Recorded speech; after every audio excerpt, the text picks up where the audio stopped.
So what I just did now is realize that I cut down the thing too much, because when I tightened it, it pulled it tighter than that thing can do, you know.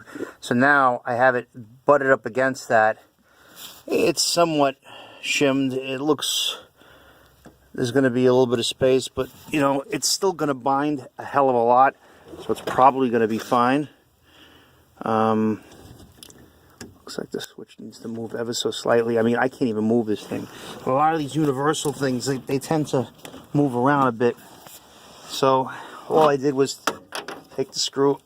I really can't go any tighter on that. So then, so it's got to be pulled in a bit where it's binding.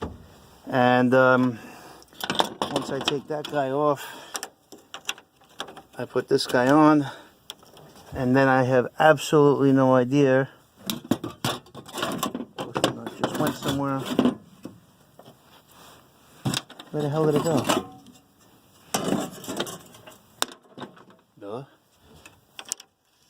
See, and this does not look like I'm going to be able to catch it, because it sits below the level.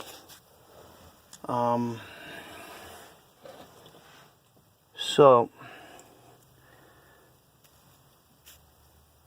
thing is, it's a fucking 20mm nut. I wish it was a regular nut. I'd find something, but you know, the other stop nut here, this thing, much thinner. I could probably just use this, but it's not really, you know, you're not really winging down on it then, you know. But if I'm not concerned about that, since I already tightened it up, I could just go a little bit further on that, and it'll look decent and kind of look stock. You won't even really notice it. So far so good. I think it'll work out.